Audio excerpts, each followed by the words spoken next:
오늘 이제 저희들이 사도행전 26장 후반부 말씀을 나누게 됩니다.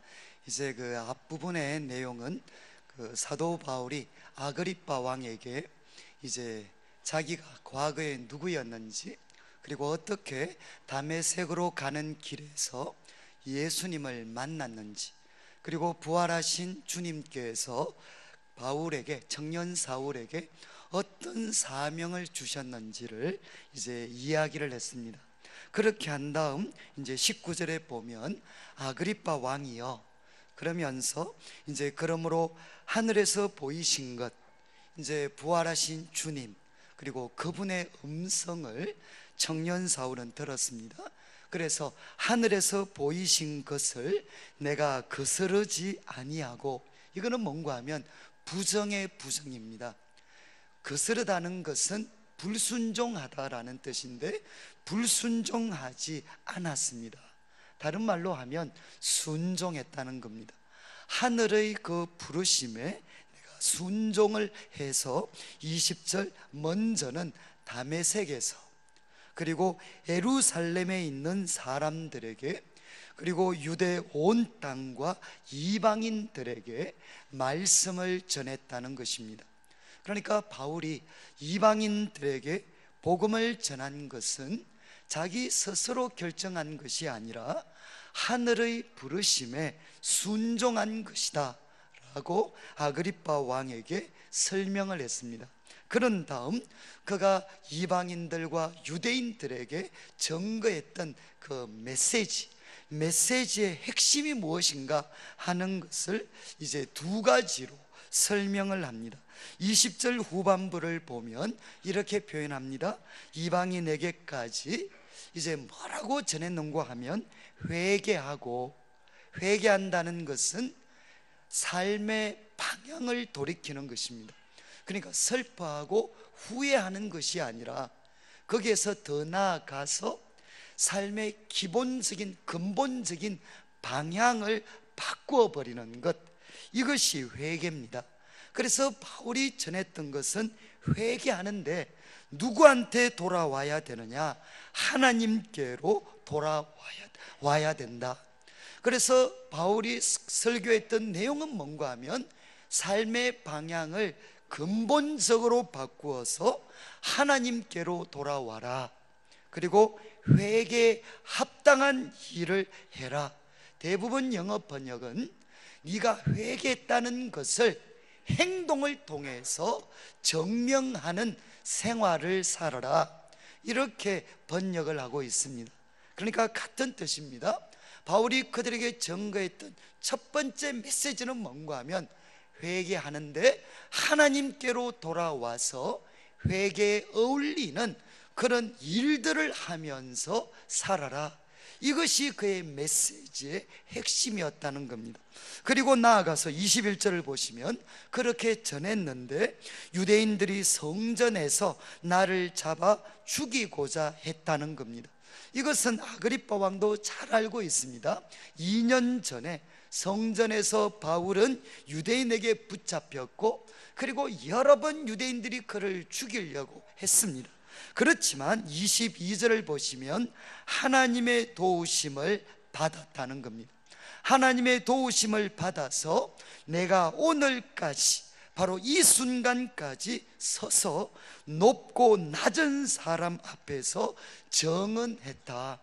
그러니까 유대인들은 죽이려고 했지만 하나님이 도와주셔서 그 모든 위험들 벗어나서 바로 오늘까지 나는 서 있습니다. 그리고 높고 당신처럼 높은 사람들, 그리고 일반적인 낮은 유대인들에게도 나는 증거를 했는데, 그 말씀의 내용은 22절 후반부를 보시면 선지자들과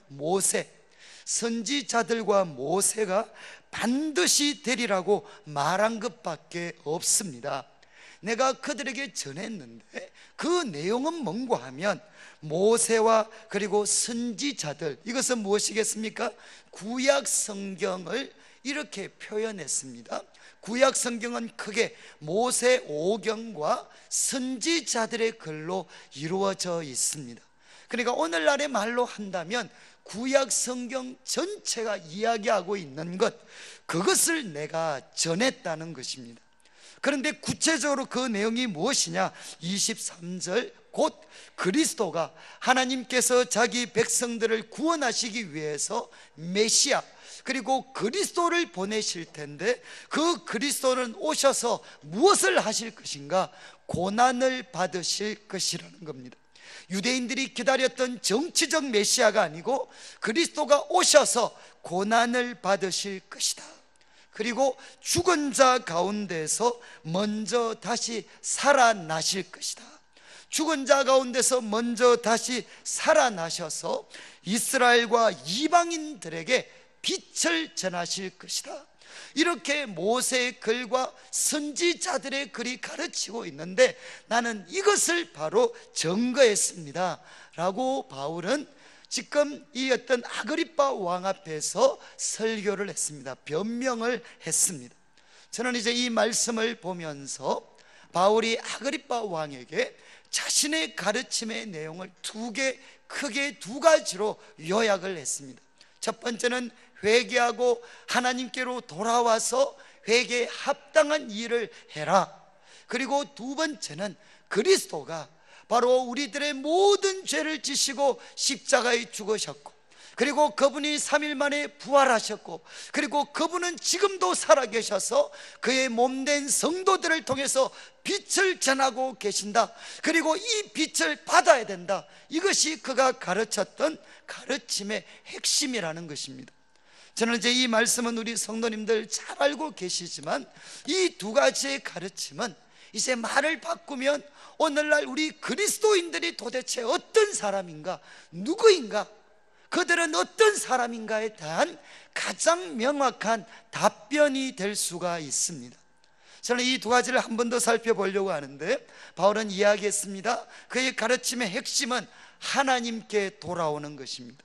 회개에서 하나님께로 돌아오는 것, 그리고 회개에 합당한 일을 하는 것, 이것이 바로 그리스도인이 되는 것입니다. 그리스도인의 삶입니다.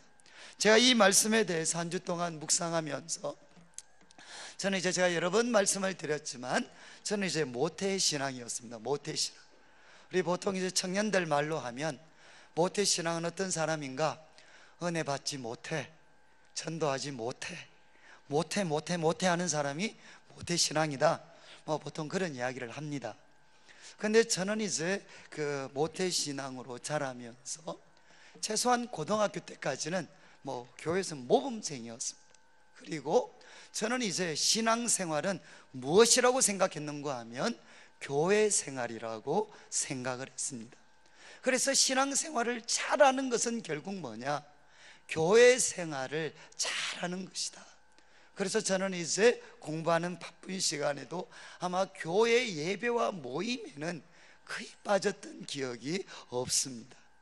그런데 이제 문제는, 고등학교를 졸업하고 서울에 올라갔는데 이제 문제가 생겼습니다. 왜냐하면 이제 주일날은 괜찮은데 학교를 가면 날마다 머리가 아픕니다. 왜냐하면 이제 학교를 가면 그때만큼 데모가 심했던 시대가 잘 없습니다.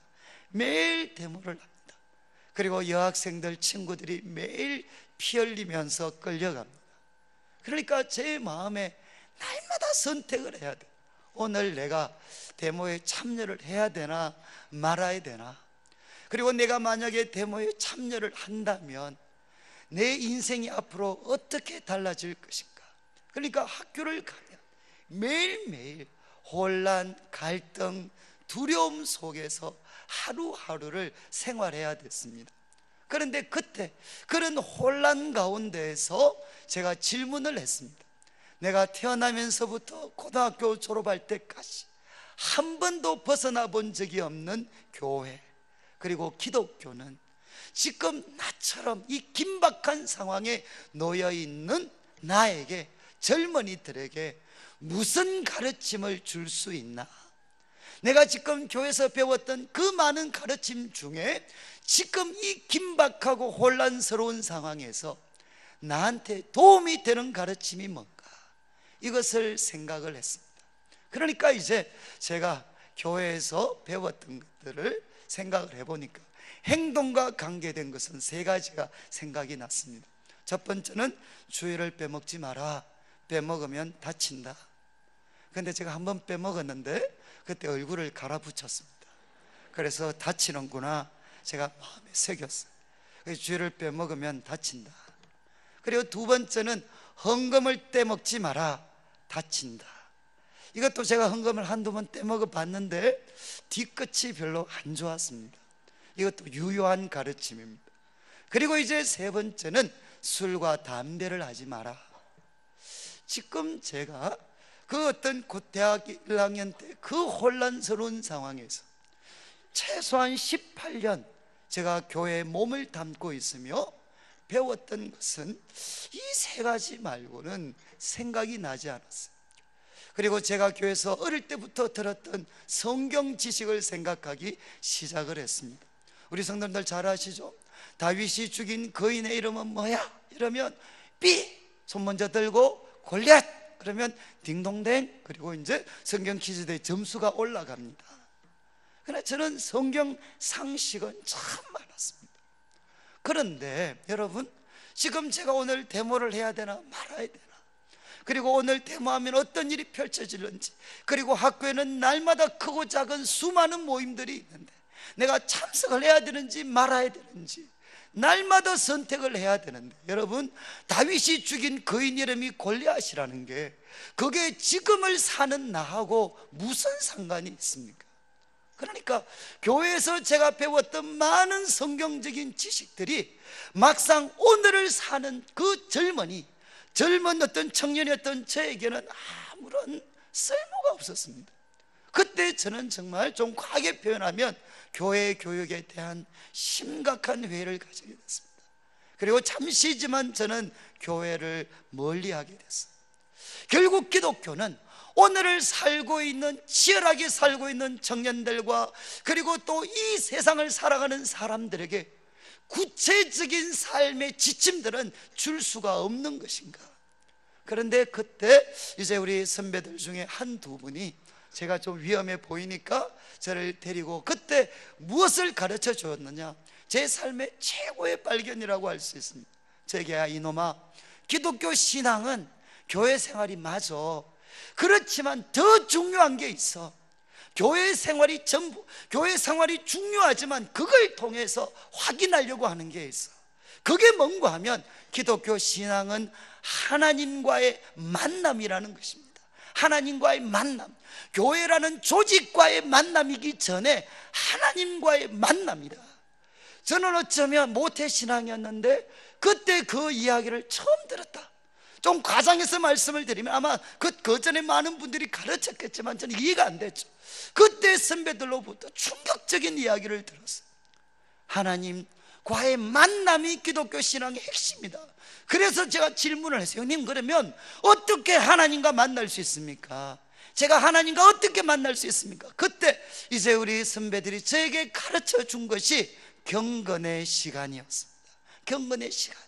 그래서 아침마다, 그때는 매일 성경이라는 교재가 있었는데 그 매일 성경을 저에게 한 권 주면서 거기에 나와 있는 열 몇 절 성경 구절이 있습니다. 그 성경 구절을 읽고 거기 나오는 두 가지 질문, 하나님은 어떤 분이십니까? 그리고 나에게 주시는 교훈이 무엇입니까? 그것을 한번 찾아보라는 것입니다. 성경은 하나님의 말씀이니까 성경 속에 하나님이 어떤 분이신지 나타나 있다. 그러니까 그 말씀 속에 하나님이 어떤 분이신지, 그리고 그분이 나에게 주시는 교훈이 뭔지 한번 찾아봐라. 그래서 제가 그때부터 아침마다 일어나서 말씀을 펴고 기도를 했어요. 하나님, 제가 이 말씀을 읽습니다. 이 말씀 속에 나타나 있는 하나님은 어떤 분이십니까? 그리고 하나님, 저에게 주시는 교훈이 무엇입니까? 그런데 저는 아마 예수님 믿고 가장 큰 기쁨이 바로 그 기쁨이었어요. 아침마다 말씀을 보면서 그전에는 한 번도 그런 생각 못 하다가 이 구절 속에 내가 만나고 싶고 알고 싶은 하나님이 계시는데 그 하나님이 도대체 어떤 분이실까? 그래서 똑같은 다윗이 골리앗을 죽이는 사건이었지만 각도가 완전히 달라졌어요. 바로 이 사건 속에 나타나 있는 하나님은 어떤 분이신가? 다윗의 몸짓에서, 다윗의 고백 속에서 나타나 있는 하나님은 어떤 분이신가? 마치 그것을 깨닫게 될 때 제 마음속에는, 야, 내가 진짜 땅에 속한 사람이 아니라 이러다가 하늘에 속한 사람이 되는 게 아닌가. 그리고 그 말씀 속에 하나님, 오늘도 제가 이런 모임이 있습니다. 그리고 오늘 이 모임에 제가 참여해야 됩니까? 말아야 됩니까? 그리고 오늘 제가 어떤 선택을 해야 됩니까? 주님께 저의 두려움과 염려와 혼란을 다 내어놓으면 놀랍게도 하나님께서 반응을 보여주셨어요. 거기에 어떤 지혜를 주시고 통찰력을 주시고 깨달음을 주셔서 정말 어느 순간부터 하나님께서 제 삶을 조금씩 인도해 가고 계신다라는 것을 느끼기 시작을 했습니다. 저는 그런 삶을 살면서 우스운 에피소드도 많습니다. 제가 한 번은 이제 학교에서 과 토론회가 있었어요. 과 토론회. 그런데 그 과 토론회는 언제나 결론이 이제 데모하러 가는 겁니다. 그런데 제가 이제 거기에 직접적으로 참여를 안 하고 교회 속에 있었지만, 제가 그때 별명 중에 하나가, 아무도 안 믿으시겠지만 제가 그때 제 별명 중에 하나가 황금의 이빨이었습니다. 제가 그때 말빨이 장난 아니었습니다. 그래서 소위 운동권 애들과 붙으면 제가 맞짱 토론해도 누구한테도 제가 밀리지 않을 자신이 있었어요. 자신이. 그러니까 또 과 토론회가 있다니까 막 입이 근질근질 하잖아요. 오늘에야 또 이놈들 한번, 이 좌파 애들을 오늘 내가 거룩한 말씀으로 한번 내가 한 수 내가 보여준다. 내가 막 그러면서 이제 있었는데, 이제 아침에 일어나서 경건의 시간을 해야 되잖아요. 그래서 이제 경건의 시간을 했는데 그때 말씀이 시편 33편이었어요. 그래서 시편 33편을 쭉 묵상하면서 하나님께 질문을 했습니다. 하나님, 제가 오늘 과 토론회가 있습니다. 그때 제가 어떻게 하면 좋겠습니까? 그렇게 질문을 하고 시편 33편을 읽는데 17절 말씀, 이제 이 말씀은 지금 번역은 개역개정이고 제가 대학을 다닐 때 봤던 번역은 개역성경입니다. 개역성경. 그 개역성경에 어떻게 기록이 되어 있었는가 한번 잘 들어보십시오. 시편 33편 17편에 이렇게 17절에 이렇게 기록되어 있어요. 구원함에 말은 헛것이며 그 큰 힘으로 구하지 못하는도다. 기억하시겠습니까? 구원함에 말은 헛것이며 그 큰 힘으로 구하지 못하는도다. 그때 제가, 야, 직방이다, 직방. 아니, 내가 오늘 과 토론회를 참여해서 한 소리 하나 마나 그렇게 하나님께 물었는데 바로 답이 왔잖아요. 구원함에 말은 헛것이며 그 큰 힘으로 구하지 못하는 도다. 그래서 제가 빨간색 막 칠하고 별표 막 칠하고, 그래서 제가, 하나님, 주님의 말씀을 따라서 아무리 오늘은 입이 근질근질해도 제가 참겠습니다.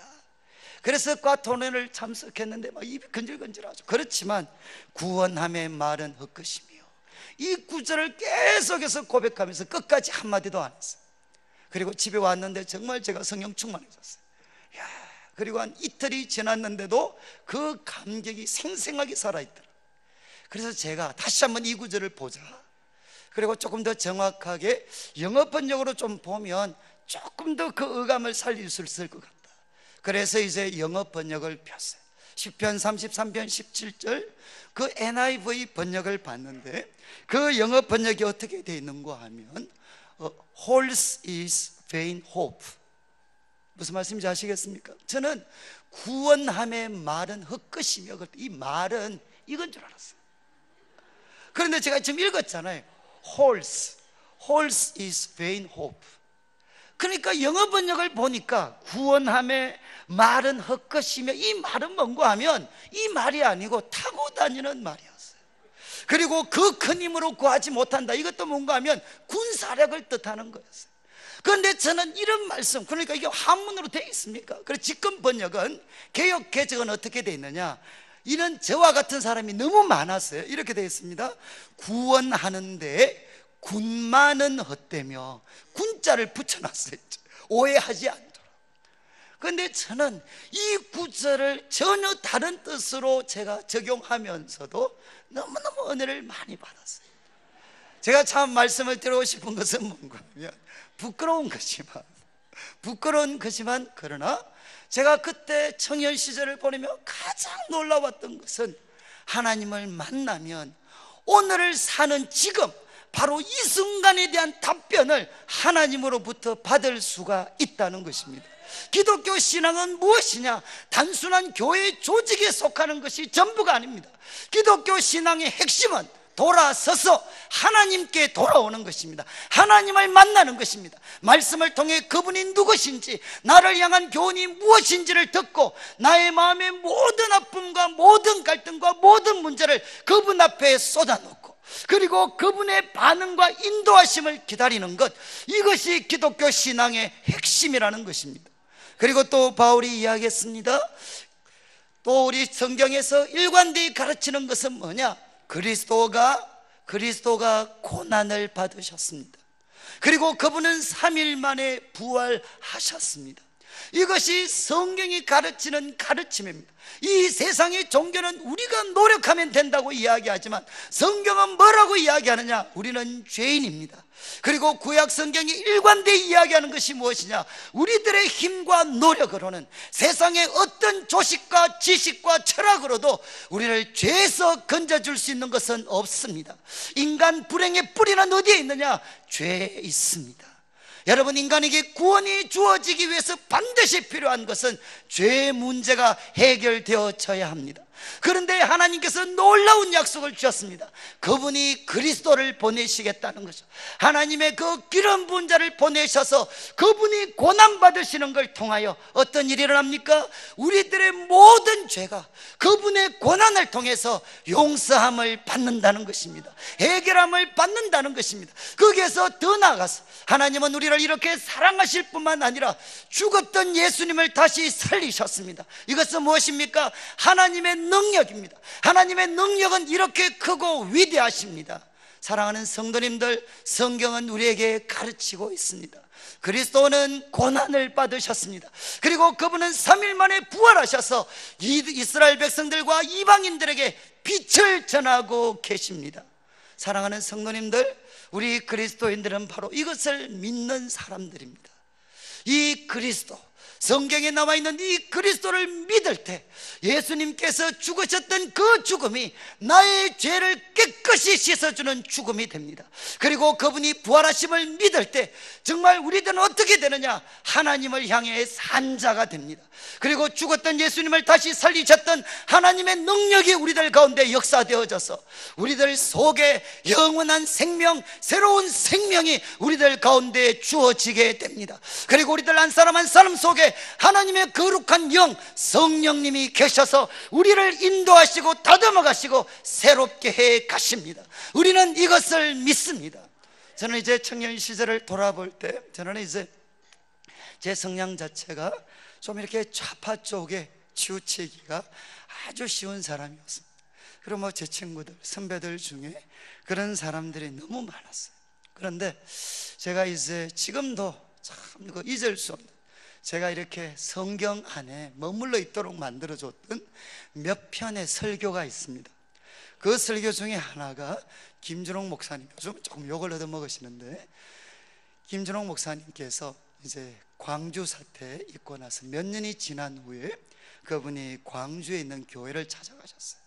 그리고 그분이 설교를 하셨는데 그 설교 내용을 저희들에게 소개해 주셨어요. 그때 뭐라고 생각했나, 설교했느냐? 여러분, 이 광주 사태, 이 아픔, 이 상처, 이거는 여러분 또 젊은이들이 또 피를 흘린다고 해서 치유되지 않습니다. 해결되지 않습니다. 또 정말 이런 큰 일을 범한 저 독재자들 잡아서 죽인다고, 독재자들의 피도 이 상처와 아픔 싸맬 수 없고 새로운 시대를 열 수 없습니다. 여러분, 우리들의 모든 상처를 싸매고 새로운 시대를 만들 수 있는 것은 민중들의 피도 아니고 독재자들의 피도 아니고 오직 예수 그리스도의 피만이 이 땅의 상처를 씻을 수 있고 이 땅을 새롭게 할 수가 있습니다. 저는 이제 사실 이 설교 말씀이 없었다면 저는 아마 별서 이상한 사람이 됐을 것 같아요. 사랑하는 성도님들 마찬가지입니다. 우리 한 사람 한 사람이 모순 덩어리입니다. 그리고 한 사람 한 사람이 모여서 만든 크고 작은 조직들, 더 깊은 모순 덩어리입니다. 그리고 이 세상은 모순 덩어리고 요지경입니다. 사랑하는 성도님들, 이 요지경과 같은 세상, 때로는 요지경과 같은 교회를 어떻게 세워갈 수가 있겠습니까? 청년들의 뜨거운 피가, 그 희생적인 피가 그들을 고칠 수 있겠습니까? 그리고 독재자들의 피를 흘린다고 해서 고칠 수가 있겠습니까? 이 병든 시대, 이 요지경된 세상과 교회를 고칠 수 있는 것은 무엇이냐? 예수 그리스도의 피밖에 없습니다. 그리고 예수 그리스도를 죽은 자 가운데서 살리신 하나님의 능력만이 우리 개인을 살릴 수 있고 공동체를 살릴 수 있고 이 시대를 새롭게 할 수가 있습니다. 지금 이제 사도 바울은 우리들에게 이렇게 두 가지로 그의 메시지를 요약을 했습니다. 그런 다음 이렇게 그가 변명하고 있는데, 이제 그 베스도 총독이 반응을 보입니다. 24절을 한번 보십시오. 바울이 같이 변명하며 총독 베스도가 소리내어 말합니다. 바울아, 네가 미쳤도다. 그 다음에 내 많은 학문이 너를 미치겠구나, 이렇게 이야기를 했습니다. 그때 바울이 물러서지 않고 베스도 각하여 25절, 내가 미친 것 아닙니다. 나는 참되고 온전한 말을 합니다. 그리고 이제 26절 초점을 또 누구에게로 맞추느냐? 베스도 총독에게서 아그리빠 왕에게 맞춥니다. 왕께서는 이 일을 아십니다. 그래서 내가 왕께 담대히 말합니다. 일에 하나라도 아시지 못함이 없는 줄 믿습니다. 왜냐하면 지금까지 내가 이야기했던 이 일은 한쪽 구석에서 행해진 게 아닙니다. 모든 사람들이 다 알고 있는 내용입니다. 이렇게 아그리빠를 이야기한 다음에 27절 직접적으로 묻습니다. 아그리빠 왕이여, 선지자를 믿으십니까? 믿으시는 줄 압니다. 이러니까 28절 아그리빠가 바울에게 이야기합니다. 야, 좀 심하다. 그러면서 내가 적은 말이라는 것은 짧은 시간에 적은 말로 나를 권하여 그리스도인이 되게 하려는구나, 이렇게 이야기를 했습니다. 그 말은, 이 말의 뜻은 뭐죠? 야, 그만해라, 그만, 이 뜻입니다. 네가 나를 지금 그리스도인 되게 만드려고 하는구나, 그만해라. 그런데 지금 29절 바울이 또 이렇게 이야기합니다. 바울이 이르되 말이 적으나 많으나 당신뿐만 아니라 오늘 내 말을 듣는 모든 사람도 다 이렇게 결박된 것 외에는 나와 같이 되기를 하나님께 원하나이다. 지금 바울이 그들에게 도전을 했습니다. 아그리빠 왕이시여, 당신뿐만 아니라 내 말을 듣고 있는 모든 사람들이 나와 같이 되기를 원합니다. 나는 하나님께 기도합니다. 이렇게 그가 이야기를 했습니다. 사랑하는 성도님들, 상대방은 누굽니까? 왕입니다. 그리고 그 유대 사회 돈과 그리고 권력의 중심부에 앉아있던 사람들, 어쩌면 모두가 부러워하는 그런 사람들이었는데, 그들을 향해 바울은 당당하게 이야기합니다. 내가 당신들처럼 되어서 되는 게 아니고 바로 당신들 모두가 나처럼 되어야 됩니다. 사랑하는 성도님들, 이것이 오늘 본문의 오늘 설교 제목입니다. 그리스도인의 자존심입니다. 여러분들 마음속에 한번 생각해 보십시오. 바로 여러분 모든 사람들이요, 바로 나와 같이 되셔야 됩니다. 이 결박된 것 외에는 당신들이 나처럼 되기를 나는 기도하고 있습니다. 어떻게 뭐 좀 아멘이 되시나요? 아니면 가슴이 답답하신가요? 저는 남자분들 보면서 이제 특별히 믿는 분들 이렇게 술자리 가시면 꼭 표정이 이런 표정입니다. 나도 마음은 간절하다. 나도 이 주님을 찾고 싶지만 내가 조직에 발을 잘못 들여서 시간이 지나서 내가 어느새 집사가 됐고 또 조금 좀 사람들이 알아보는 자리에 있다. 마음은 간절한데 나의 아픔을 헤아려다오. 그러면서 정말 비장하게 콜라를 드시는 분들이 가끔 있습니다. 저는 우리 성도님들 마음에, 내가 너희들처럼 살고 싶은데 나도 정말 자유롭게 디디디 될 대로 되라 그러면서 마음껏 먹고 마시고 즐기면서 살고 싶은데 이 기독교라는 족쇄가 나를 꼼짝을 못하게 하는구나. 정말 괴롭다. 너희들은 나처럼 되지 말아다오. 뭐 이러면서 있잖아요. 혹시 그런 분들 계시지 않나요? 그런데 바울은 이야기했습니다. 바로 너희들이 나처럼 되어야 된다. 만약에 우리 성도님들 오늘 이 말씀을 통해 여러분들이 바로 나처럼 되셔야 됩니다. 이 그리스도인의 자존심을 회복한다면 저는 우리 교회 성도님들의 삶과 우리 교회의 삶이 달라질 수 있다고 믿습니다. 근데 저도 이제 한 주 동안 이 말씀 묵상하면서 나는 다른가. 나는 저도 요즘에 이제 제 친구들 보면 신문에 자주 나와요. 자주 이래 뭐가 됐다 뭐 방송에도 자주 나오고 뭐 나와요. 그러면 한 번씩은 심란해. 고등학교 졸업할 때 똑같았는데 지금 쟤들은 지금 이렇게 얼핏 봐서는 한국 사회를 막 주무리고 돌아다니는 것 같은데 난 지금 하나. 그러면서 제 마음에도 야씨 나도 저렇게 되는 게 좋았을 뻔했는데 그때 애매하게 은혜 받는 바람에 이게 지금 그래서 제가 참 그런 생각을 참 많이 했습니다. 한 주도. 그런데 갑자기 제가 이제 오늘 뭐 저작권을 좀 지불을 해야 될 것 같은데 제가 이 한 주 동안 좀 저도 실험을 했어요. 하나님, 제가 성도들이 목사지만 이 세상을 향해 여러분 나처럼 되셔야 됩니다. 나는 누구냐? 그리스도인이기 때문에 나처럼 되셔야 됩니다. 그렇게 이야기할 수 있습니까? 그리고 그렇게 이야기할 수 있다면 도대체 내가 어떤 사람이길래 세상을 향해 내가 그렇게 이야기할 수 있겠습니까? 제가 참 실험을 하는데 그때 제 입에 노래가 한 곡 나왔어요. 노래. 오늘 제가 참 평소에 연습을 해서 오늘 제가 기타를 갖고 한번 노래를 한 곡 해야 되는데 제가 칠 줄 아는 거는 뽕짝밖에 없어가지고 제가 참 갑자기 뽕짝 리듬에 가장 가까운 우리 최장로님이 작사 작곡하신 사람을 보며 세상을 볼 때 제가 기도를 하는데 갑자기 이 찬양이 입에서 나왔어요. 사람을 보며 세상을 볼 땐 만족함이 없었네. 근데 이 찬양을 부르는데 제가 처음 주님을 만났을 때 대학 시절이 생각이 나는 거예요. 사람을 보며 그때 제 꿈은 교수였어요. 서울대 교수님들이었거든요. 근데 그분이 참 좀 죄송한 말씀이지만 젊은 저희들의 눈에는 독재 정권에 그냥 힘못 피고 있는 무기력한 지식인처럼 보였어요. 그때 저는 교수님들 보면서 제 꿈이 사라져 버렸어요. 난 저렇게 살고 싶지는 않다. 사람을 볼 때 만족이 없었어요. 그리고 모두가 어릴 때부터 기도 들었잖아요. 이 세상에서 머리가 될지언정 꼬리가 되지 않게 해주십시오. 그런데 나름대로 괜찮은 자리에 올라가 봐도 그게 세상에 만족이 없습니다. 갑자기 있잖아요. 사람을 보며 세상을 볼 때 만족함이 없었네. 나의 하나님 그분을 뵐 땐 나는 만족하였네. 어쩌면 이 10년을 저는 최소한 이렇게 살았던 것 같아요. 나의 하나님 그분을 뵐 땐 나는 만족했네. 참 주님 만나면 만족이 있는데 달라지는 건 하나도 없어요.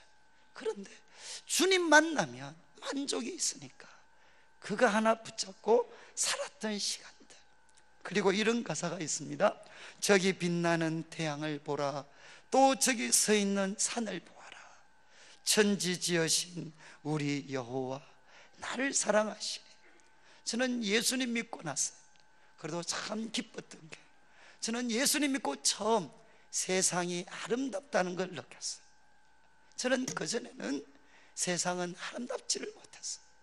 그리고 이 세상은 분노와 미움의 대상이었고 타도의 대상이었어요. 그런데 주님 만나고 나서 비로소 하늘, 해를 볼 수 있는 여유가 생겼고 산을 볼 수 있는 여유가 생겼어요. 근데 저는 지금도 기억이 나요. 제가 대학교 1학년 때 병영 집체 훈련이 있었습니다. 그때 교련교육을 갔는데 우리 과애들하고 같이 갔는데 아침에 기상에서 산을 보니까 너무 아름다웠어요. 그래서 제가 우리 친구 보고 야 임마 산이 아름답지 않냐? 그러니까 제 친구가 그때 했던 말 평생에 잊을 수 없는 말인데 그때 그 친구가 이런 말을 했습니다. 산이 임마 뭐가 멋있냐? 저게 뭐가 멋있냐? 다이오드 곡선이지. 이거 알아차리신 분들은 굉장하신 분인데 저게 뭐 산이냐? 다이오드 곡선이죠. 혹시 이 말 아시겠어요? 옛날 수학이라든가 남자 과학기술 좀 아신 분들은 트랜지스터 이전에 다이오드 나올 때 그 곡선이 뭔가 하면 밑에는 없고 이것만 있는 게 다이오드 곡선입니다. 그런데 애들이, 저는 질문이 산이 아름답지 않냐, 그러니까 걔들이 했던 말이, 저 인마 뭐가 산이 아름답냐, 다이오드 곡선이지. 그때 제가 마음에 결심을 했습니다. 이곳은 사람 있을 곳이 아니다. 제가 정말 이렇게 사는 사람 많습니다. 성도님들, 저는 주님 만나고 나서 해가 빛난다는 것도 그때 알았고요, 산이 아름답다는 것도 그때 알았고, 그리고 그것을 지으신, 천지 지으신 우리 여호와, 그분이 놀랍게도 나를 사랑하신다는 것을 알게 됐어요. 나를 사랑하시니 나의 하나님 한 분만으로 우리는 만족할 수 있습니다, 바울처럼. 그런데 또 후렴이 이렇게 하잖아요. 동남풍아 부르라, 서북풍아 부르라. 이거는 뭐겠습니까? 우리들의 삶에서 만나는 끊임없는 환란입니다. 환란의 바람. 동남풍아 부르라, 서북풍아 부르라. 그리고 우리가 서 있는 곳이 어디 같은가 하면 온통 가시마십니다. 여기 가도 찔리고 저기 가도 찔리고 온통 가시마십, 가시마. 그런데 뭐라고 이야기했습니까? 가시밭에 백합화. 우리는 하나님의 자녀이기 때문에 우리는 가시밭에 있지만, 동남풍이 불어오고 서북풍이 불어오지만 우리는 누군가 백합화입니다. 백합화. 그리고 그 가시, 그 센 바람을 통해서 우리는 무엇을 날리는 사람이냐? 원한과 미움과 분노를 이 세상에 퍼뜨리는 사람들, 절망을 퍼뜨리는 사람들이 아니라 우리는 예수 향기를 날리는 사람이 될 수 있습니다. 성도님들, 그래서 이렇게 고백하죠. 할렐루야 아멘, 할렐루야 아멘. 어떤 동남풍과 서북풍이 불어오고 우리들 주위에 수많은 가시들이 나를 찌르고 있다 할지라도 부인할 수 없는 것, 천지를 지으신 하나님은 나를 사랑하고 계시고 그분 때문에 우리는 그분의 백합화가 되었고, 그리고 이 험한 세상 속에서 동남풍 서북풍이 더 거세게 불어오고 수많은 가시들이 우리를 찌른다 할지라도 무엇이 퍼뜨려지느냐? 예수의 향기가 퍼뜨려질 수 있습니다. 그래서 우리는 이 세상 한복판에서 할렐루야 아멘이라고 고백할 수 있습니다. 사랑하는 성도님들, 우리가 이런 사람들이라면 세상을 향해서 여러분들이 바로 내처럼 되십시오, 나처럼 되십시오, 우리가 당당하게 이야기할 수 있지 않겠습니까? 저는 오늘 이 말씀을 마무리하면서 우리 기독교 신앙의 핵심은 하나님과의 만남입니다. 저는 이 주님과의 만남이 풍성하되 예배 때 만날 뿐만 아니라 우리 삶의 현장에서 하나님의 말씀대로 인도함 받을 수 있는 거룩한 주의 백성들이 되고, 그리고 우리들의 중심에 우리는 죄인이지만 우리들의 모든 죄를 짊어지시고 십자가에 피 흘려 돌아가신 주님이 계십니다. 그분의 십자가를 볼 때 우리는 압니다. 하나님이 세상을 이처럼 사랑하십니다. 우리를 이처럼 사랑하십니다. 그리고 그분의 부활을 볼 때마다 하나님은 하실 수가 있습니다. 하나님에게는 능력이 있습니다. 나를 바꿀 수 있고 가정과 교회와 세상을 바꿀 수 있는 능력이 주님께 있습니다. 아무리 동남풍이 불고 서북풍이 불고 가시가 우리를 찌른다 할지라도 우리는 예수 향기를 날리는 하나님의 백합화로 살아갈 수가 있습니다. 이런 은혜가 우리 성도님들 영혼 가운데, 심령 가운데 넘치게 되시기를 주님의 이름으로 축복합니다.